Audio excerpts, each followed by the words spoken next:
All right, probability, we are going to start uber general, like probability that you've been seeing for probably a few years now, and then we'll get into some things that are a little more specific and a little more in-depth from maybe what you have or haven't seen before. Basic probability,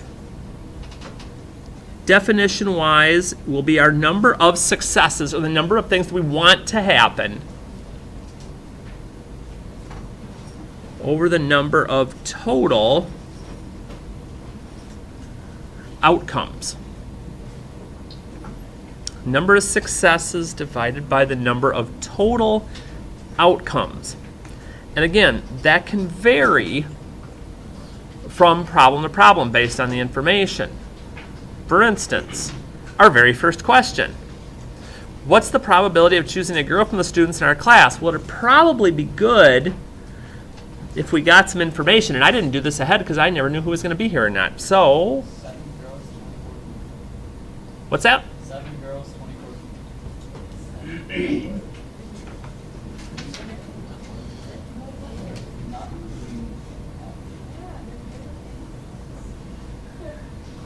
Now see, I'm taking Michael's word for this. Some of you are in shock now and surprised. Oh. Yeah, we're not counting Allie. No, he's like, what? Oh, so it's Michael off? Yeah. So it's only 6? 6 to 23? 1, 2, 3, 4, 5, 6, 7. I'm just going to lunch. Okay. Because Alyssa is. Aha. So 7, okay. It would be 7. It would be 7 and 24. Okay, well, we'll go with that then. So my probability then of finding a girl would be 7 out of 24. Part out of the total. I never thought we'd get so much enthusiasm or just finding the number of girls and the number of students in the room. Now, cards, that's an issue from person to person, I have tended to find. So if some of you are not card aficionados, here are some basics that you might want to know and that I'll make sure will be on a sideboard or something somewhere in case you're like, cards? What are cards? How does this work? In a typical deck of cards, we're going to have 52 cards in a deck. Half of them are red, half of them are black, so that's where the 26s are coming from. And each of those colors are divided into 2 suits. So there's 4 suits. Hearts, diamonds, spades, and clubs. And there's 13 cards of each one because, again, they're evenly distributed. Sometimes you may see the word face card, which means a jack, a queen, or a king. And since there are 4 of each individual card, there'd be 4, 8, 12 face cards. And then, like I said, 4 of each individual, 1 of each suit. So every one of them, 2 through 10, are face cards and are ace. So again, if that's something that's a little bit new to you. Here, I'm just going to move it up a little. I'm going to keep it on the screen here so we can kind of reference it a little bit. So when we're doing our deck of cards, my probability of getting a red one would be 26 out of 52 or a half. Now, some of you may say, well, if you knew it was already 26, why didn't you just go to a half? I want you to get in the habit of, when you're dealing with probability, dealing with the actual whole number of outcomes. Because as we start getting into compound and some of these other things, having that common denominator is going to be something you're really going to value. So understanding that 26 out of 52 is a good thing, at least, when we're doing the cards. Okay. Hearts, or any individual suit, I know it's 1 out of 4, but again, I just want to see what it looks like over its initial number of outcomes before I get going too far. A red 7. Ooh. How many red 7s would there be? 2. Because there's going to be a 7 of hearts. There's going to be a 7 of diamonds. So I got 2 out of 52. Or 1/26.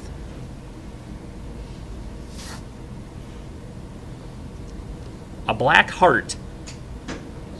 0. Hearts are only red. And occasionally you're going to get thrown something strange like that, just to see if you're kind of attention and with it here. But that's how we'll do the things with our cards. I'll leave that up for just a second longer here while we do the next ones in case you want to get some of that down. All right, rolling a die. How many sides are on a typical die? 6. Okay. So my sample space is just saying I want all the possibilities written out. I want to be able to visually see what it is I'm looking at probability-wise. So my probability of getting any individual number, of course, is going to be 1 out of 6. How many even numbers are there? 3. 2, 4, and 6. You're like, okay, that's half of them. Probability of getting a number greater than 1. 5 over 6, because it's everything but 1. And the probability of getting 7. Nada, unless you have some sort of an odd die. So again, that's more towards the probability that you've seen and done forever. So we're kind of slowly working our way in here. All right. Bill, John, Sue, and Bob are all up for a promotion. Their boss is going to choose a team of 2 people to lead the department. Everyone is equally likely to get the position. Show the possible combinations for the team. Show them. Now, if you just want to use, oh, I can't do that because I got 2 people with the same first letter. So Bill could get partnered up with John or Sue or Bob. But I have to pay attention here because the 2 people, picking Bill and John and Bill is the same team. So I don't want to repeat people over. So let's say I go to make my next little bar here with John. Okay, I don't want to use Bill because I've already used Bill and John. But I could use Sue and Bob. That would work. And if I go to try and do one for Sue, well, I've already paired her up with Bill. I've already paired her up with John. So Bob would be the only one. And I can't even draw a little one for Bob because Bob's already been paired up with Bill and John and Sue, and he can't pair up with himself. Kind of cool concept to be both people on a team, but not real likely. So there are 6 possibilities working here. So that's going to be the denominator of each one of my fractions. That's my total number of possibilities. So what's the probability that Bill and Sue get the promotion? 1/6, because there's only one combination where Bill and Sue end up as a team. Bob is one of the people getting the promotion. 1/2, because I have 3 combos that have Bob out of 6. So 1/2 the time Bob's going to be on one of the teams. And then the probability of getting 2 men. 1/2 again, because I got Bill and John, Bill and Bob, that's 2. John and Bob, that's 3. And all the rest of them have Sue. So 1/2. And that's kind of how we can work that. So we can also do these things visually. And sometimes visually is going to be the best way to go. All right, number 5.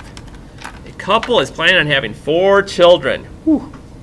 Write out the possible outcomes. Remember, birth order would constitute a different outcome. How you want to do this is up to you. Sometimes people like writing out all 4. I tend to forget that way. So I tend to kind of do this with a tree graph. So I kind of just spread them out. Sometimes people go side to side. I go up and down. And I go, okay, once I have a boy or a girl, then I can have a boy or a girl. If I have a girl, I can have a boy or a girl. So each time you get to the next child, you have a split off, a 50-50 split off between boy and girl for the next one. So when I get to the next one, okay, I've had 2 boys. I can still have a boy or a girl. No matter what's happened the time before, no matter what sex the child is the time before, you always have that 50-50 shot of boy or girl on the next one. So we've done it for 1 child, bless you, 2 children, 3 children, last one, 4 children,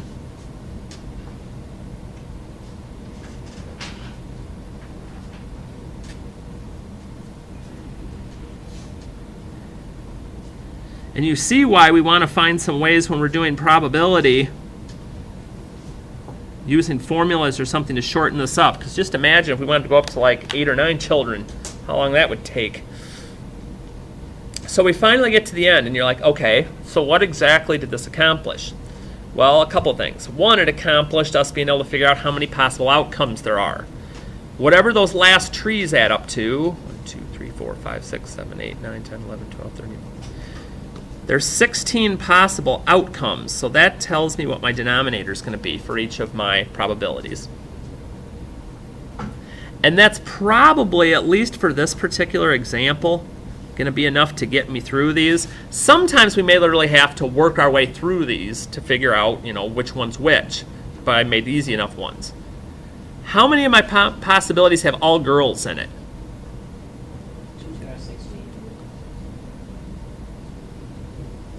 Just that one over there, where I got all 4 girls.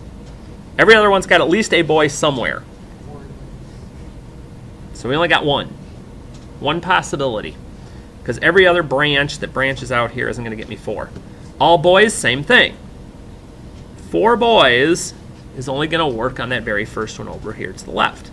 So 1 out of 16. But how many of them have at least one boy? And no, you don't have to go through and count every single one. 15. Because if you think about it, at least one boy, the only one that wouldn't work would be the one that's all girls. Every other one of those has at least a 1B somewhere within the tree. So you also could just do it 1 minus the probability of having all girls. It would work the same way. But again, another way to look at this visually and kind of see how it could work. And yes, just like most things in math, there are rules for everything. Okay? Probability gets labeled by this P sub A. Now you'll find out later we have another P word in probability called permutation, but that's not what the P of A is going to stand for. It's always going to be probability. The probability of an event is a number between 0 and 1. That's representative of percentages between 0 and 100. So if you're talking about percentages, none and all. Okay, but most of the time we just use the decimals between 0 and 1. The closer to 1, the closer to 100%, the more likely it is to happen. Okay, so the sum of all probabilities of outcomes in a sample space is 1. So if you know every possible outcome, they'll all add up to a whole. And then the probability of something not occurring is the 1 minus the probability of it occurring. It's also known as a complement and sometimes can be written as P sub A apostrophe here. It's just our way of saying I want, not the event, but the opposite of that. So for instance, if the probability of an event occurring is 3 out of 5, the probability of it not occurring would be 1 minus 3 out of 5, or 2 out of 5, because when you're talking about events, occurring and not occurring need to add up to 1, because usually there's not anything else in the middle. So that's kind of a general way that we can look at it. So you're like, okay, are all of them going to be general one-item things? Of course not.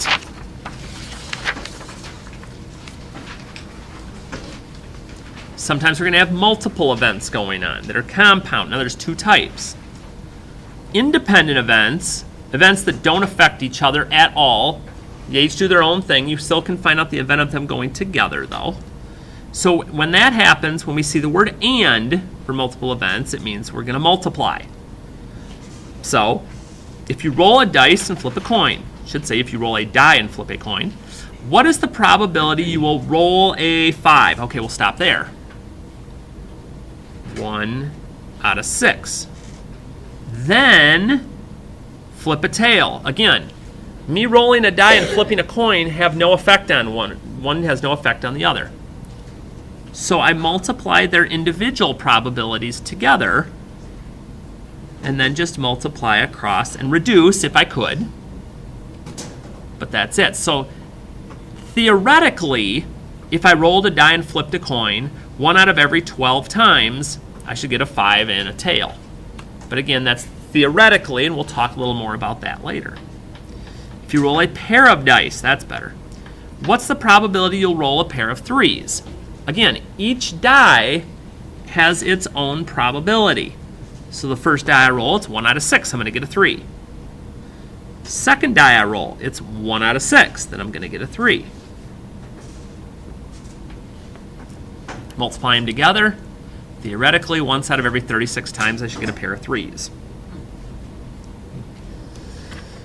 Now, it's not just going to be dice and coins and cards all the time. There'll be some other things. For instance, the chance of you passing test A is 40%.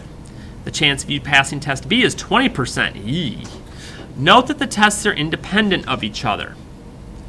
What's the probability of me failing A and failing B? You're like, wait a minute, you didn't say anything about failing.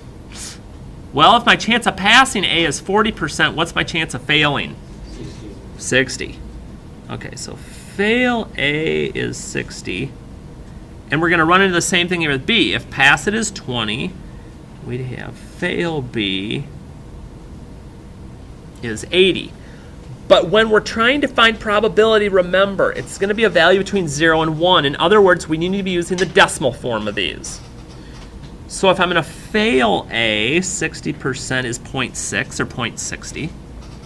If I'm going to fail B, it's 0.8 or 0.80. And again, typically we're going to keep it in its decimal form. If you turn that back and said 48%, it wouldn't be wrong, though. So for each of these, okay, fail A and pass B. Okay, so fail A we said was 60. Passing B is 20. And I can multiply those together. Pass A, fail B. I'm just taking those decimal formats and multiplying them together. And then finally, pass A and pass B. And here's why we did all those. She's like, okay, I got the point after the first one. The idea here, though, is we checked every possibility. You could fail both. You could pass both.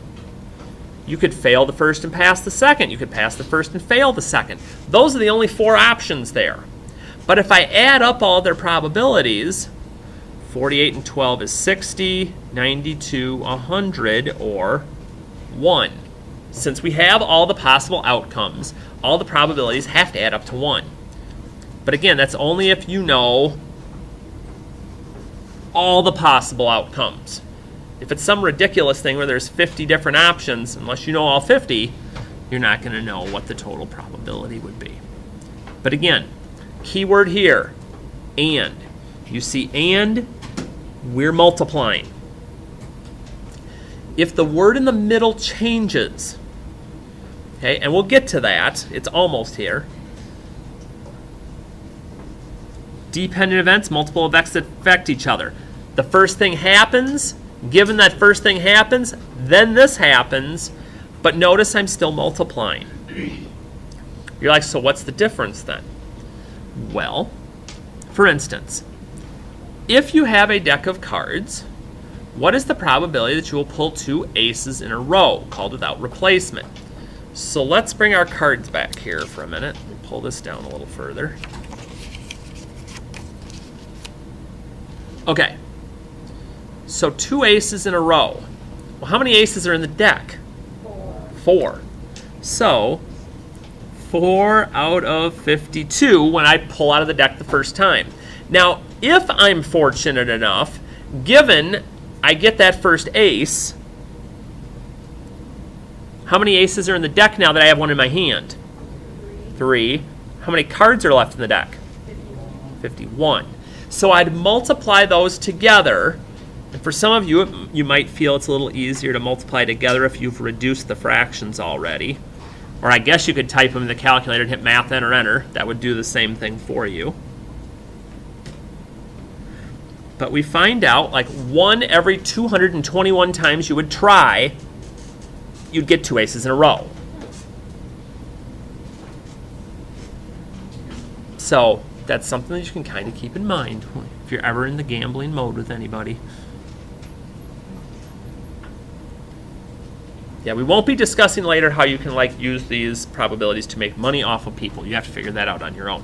Okay, so, or we have 30 students in our class, 17 are boys and 13 are girls. We need to select a president and a vice president. What is the probability of us having a female president and a female vice president? Same idea. First thing here, female president. How would I figure out the probability of just that? 13 out of 30. So we have elected our female president. So given we have a female president, what is my probability of getting a female vice president? Nice. Pop that in, a little math, enter, enter. Get ourselves to our simplest form. And again, we always want to get to the simplest form.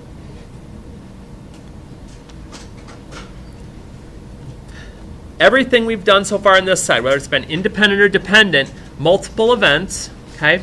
With that and in there, this happens and this happens, we get a multiply. Now that changes. Okay, a union of probabilities. Notice now if the word or is in the middle, we're going to be adding the probability of A and B happening and then subtracting what I like to call the overlap. If you have both events and they have some pieces that are the same in both, we don't want to count them twice. So we'd have to subtract that out. So here's how this works. From a deck of cards, you're like, sure, a deck of cards, Harty. Okay. What is the probability of pulling a red card or a 2? So here's what we're doing. We're going to get the probability of a red card, probability of getting a 2, but then we do have some overlap because there are some red 2s. So we're going to subtract the probability of selecting a red 2. So I just wanted to put some words to what we were doing here the first time through. So, what's my probability of getting a red card? When we're playing cards, that is, not soccer. 1 out of 2, I agree, but for the moment, I'm going to stay in unreduced mode, just because as we get to the end, you're going to find out we'd have all these different denominators otherwise. So I'm going to leave it this way for now, but if you're comfortable, 1/2 is good. What about the probability of getting just any old 2? 4 out of 52, because there's 4 of them.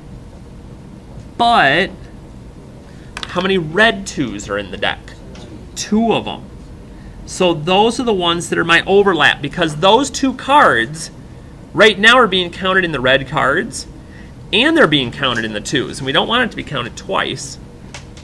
So that gets us to 28 over 52, or a 7 out of 13 probability that this is going to happen. So you see the difference here. The big difference here again is the word or. You see that or automatically means we're going into add mode instead of multiply mode. When we're rolling a die, what's the probability of rolling a 6, 1 out of 6, or plus a 3, 1 out of 6? Is there any way on a roll of the die I can get 6 and 3 at the same time? No. Okay, do I have to put the minus 0 out of 6? No, but again, if I'm looking at notes, it just reminds me, oh yeah, there's no overlap here. So 2 out of 6, or 1/3. So you won't always have that overlap, but sometimes you may. Okay, this is what's called a mutually exclusive event, because there's no overlap. All right, rolling a dice. Probability of rolling a 6, okay, 1 out of 6, or an even, which we've talked about before, be 2, 4, or 6, so 3 out of 6. Do we have overlap this time? Yes, because a 6 is an even number. So we have to get that one value back out. If there's overlap, we gotta take care of it. And again, we always seem to start with the cards and the dice, and then we kind of get a little bit larger from there. So we'll kind of start rolling through here a bit more. In a math class, 14 seniors and 8 juniors. 5 of the seniors are male, 4 of the juniors are female. Now, there's a lot of information that I haven't been given here yet. How many total students do I have in the class? 22. So I sit here and I go, okay, if 5 of the seniors are male, how many are female? 9. And this is the type of information you have to have before you go into these, otherwise you're going to forget parts. If 4 of the juniors are female, how many are male? 4, because there's 8 juniors total. Now, if you can keep that all straight in your head, I say more power to you. But I like to see it, so when I get into these, especially ors, I'm going to have to be put parts together. I can keep this straight. I go, okay, probability of being a senior. There's 14 seniors out of 22 total people. And then I'm going to add my males. Let's see, 5 males and 4 males, so 9 males. Notice my denominator not changing. Still out of the whole class. But then remember, how many senior males are there? 5. So we got to get them back out because they've already been counted twice, and we don't want to do that. So we end up with 18 over 22, or 9 out of 11 being the probability that we're going to get a senior or a male. Not both, but at least one or the other. All right, junior or female? Juniors, 8 out of 22. Females, 9 and 4 is 13. How many junior females? 4. 21 minus 4 is 17. We're off and running there. But you just start to see how those words kind of make the difference for us here. A junior or a senior. Now hopefully with that and a little common sense, you'd figure this out right away. You're like, oh, a junior, okay, 8 out of 22. Senior, 14 out of 22. Those are definitely mutually exclusive. I don't think you could be a junior and a senior at the same time. And since that covers everybody in the class, my probability would be 1. Unless somebody snuck in there that wasn't supposed to be there. Just saying. All right. Flipperooski here. All right, I'm going to start bouncing around a little bit so we don't go into overkill here. All right, number 5. The doctor is going over the stats of a risky operation. Okay, thank you. The surgery has a 25% failure rate. If the surgery works, oops, there we go. There's still a 17% chance of infection. The surgery can fail and you will still get an infection 3% of the time. Ooh, the double whammy. What are your chances of a successful and infection-free, multiply, surgery? Probability of being successful. What's that? 75, because if it's 25% failure, it's 75% success. So, again, as a decimal, infection-free, 83. Because if the surgery works, and we're assuming it did, there's my given, there's still a 17% chance of infection, which means 83% of the time you're going to be good. You're like, well, what about the 3? That would only have been if it would have failed, which it didn't in this case. So you have about a 62.25% chance of getting through with it being successful and not getting some sort of an infection. But again, those are the type things that we're looking for on these. And those next two are like repetitive here with some of the things that are going on. So well, actually number 7, let's do that one. All right, to meet state standards, Harlan does research and discovers that 80% of students need help with math, 70% of the students need help with English, and 55% of students need help with math and English. Need help with math or English. Okay, need help with math. 70%. Whoa, wait, need help with math. 80%. Oh, I'm trying to short it. Need help with English. 70%. Do we have any that need help in both? 55. So those need to be subtracted out, because otherwise we're counting students double again. Ouch. 95% need help with math or English. I hope this isn't true statistical data, but we'll see. Now there is one thing I am going to do that's a little bit out of the ordinary. And for some of you that have gotten to know me, that's not unusual for me to do something out of the ordinary. When we're doing conditional probability, I'm going to simplify this some. I understand mathematically there's a formula. Probability of A given B. You can take the probability of A and B divided by the probability of A. Don't go through all that. If you get something where you're given a chart like this, okay, and we'll get to it when we get to the given part. Probability of being independent. Remember, it's the total number of those out of the total number. Successes over total outcomes, 17 out of 140. Okay, a production worker. That column's going this way. It's 92 out of 140, which reduces, so I'll do that. That's our basic probability. If we build independent or production worker, independent we said was 17 out of 140. Production worker we said was 92 out of 140. But do I have any independent production workers? I do. I have 8 of them that need to be subtracted out of there. And that will give me the true probability of one of those things occurring. Now here's where we get to make this simpler though.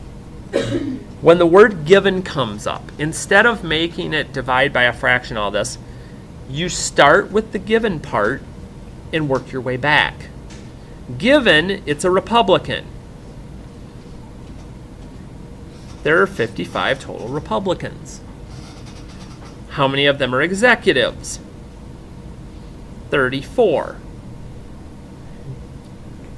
So I don't want to get into, because if I did it the other way, okay, if we went strictly by this format, I'd look first to see what do you need to do to be an executive and a Republican. You'd be like 34 out of 140. Then I'm going to divide by just the probability of A occurring. Probability of being an executive. Oh, where'd I go? Did I flip them around? Oh, I did. You guys are going to be like, Harty, dude, I flipped them around. Oh, I'm going to get myself in trouble on this one because I went too fast. Because what happens when we divide?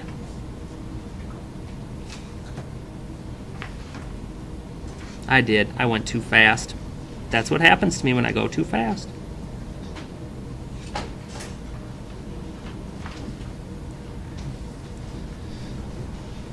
So basically what I'm going to be doing on these is just trying to work myself that way. It's kind of the opposite of what you would think.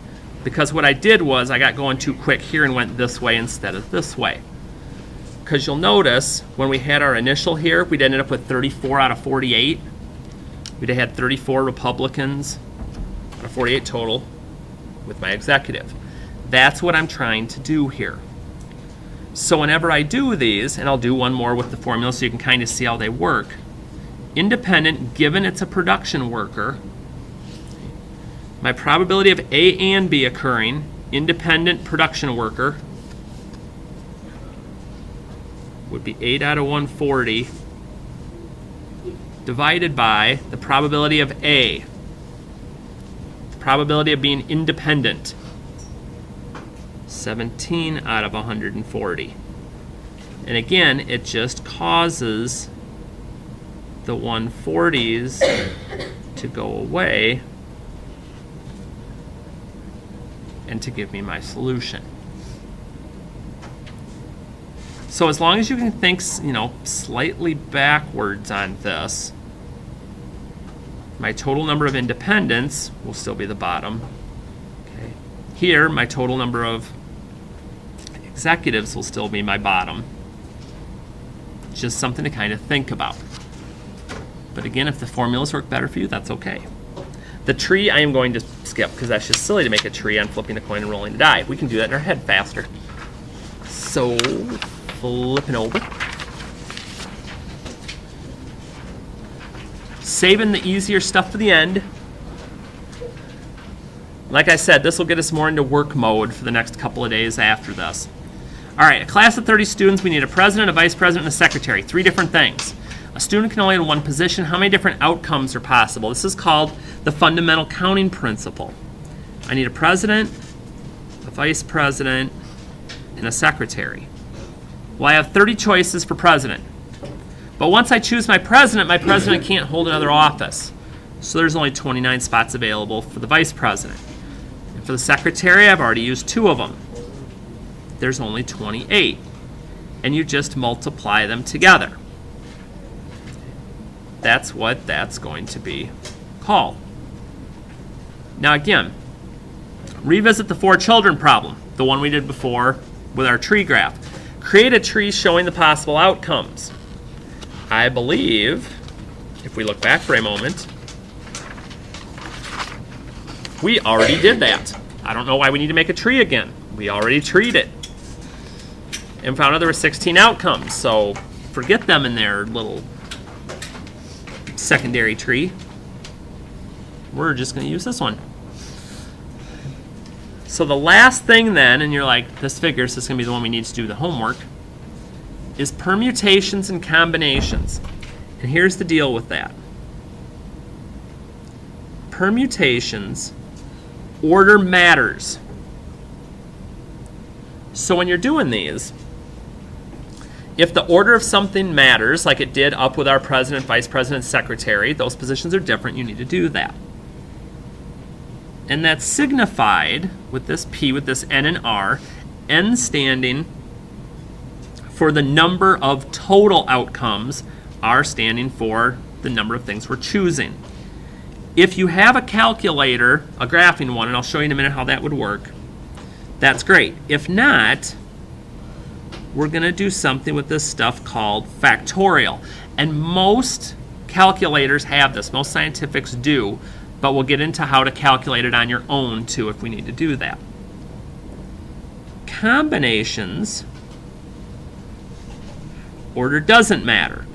Like if you have a situation where you're picking 3 people for a committee, but they all have the same power, not like a president and a vice president and a secretary, that wouldn't matter as far as our order goes. That's signified with the C, and the only difference if you're calculating it on your own is going to be that extra factorial, because when you're doing combinations, if order doesn't matter, you're going to have less choices. So if you're telling me one time that Austin and Noah are one team and that the order matters, and then another time you're saying it doesn't, that would mean you're just going to have less options with these. So here, you have 32 people in your class. You're choosing a team of 3 people. How many possible ways can you choose the team? Notice, Nothing specific. This would be a combination. So here's how this works. If you've got one of the graphing calculators, you're going to hit the math button, the one right below alpha. You're going to arrow over to PRB, stands for probability. And you notice you see the NPR and the NCR now. So if we're going to do a combination in this case, which I didn't type in the number first, 32 people in the class.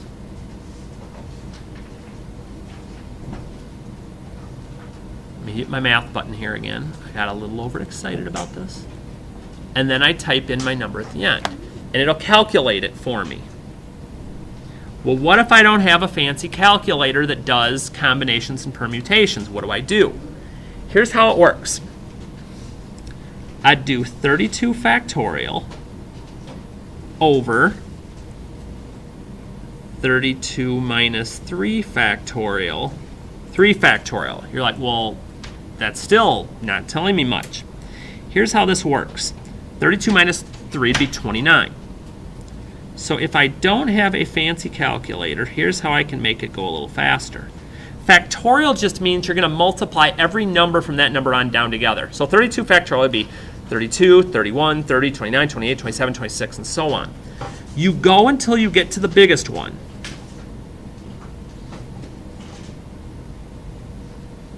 Because those will cancel. And then if I have to go back and knock this out manually, I can. 32 times 31 times 30 divided by 6. And I get the same answer.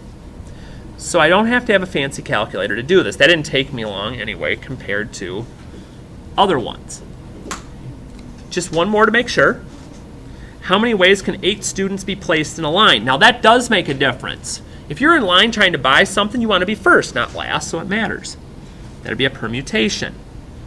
So I can either do, now, 8 people, 8 choices. I'm picking all 8. They're all going to get somewhere in the line. So if I'm doing the calculator,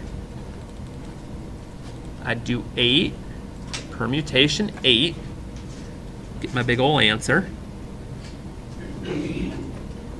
Otherwise, it would be 8 factorial over 8 minus 8 factorial. And I know this is going to be shocking, but 0 factorial actually equals 1. So if, and you'll be able to see this as you're packing up, if I just run this factorial out, there's the 40,320. Okay, so it works both ways. We will not pound away quite this badly with notes tomorrow. But again, the other sheet, at least it's nice for the homework, it tells you whether it's permutation or combination. It kind of lets you see how this can work. So give that a shot, and we'll talk a little bit more about that tomorrow.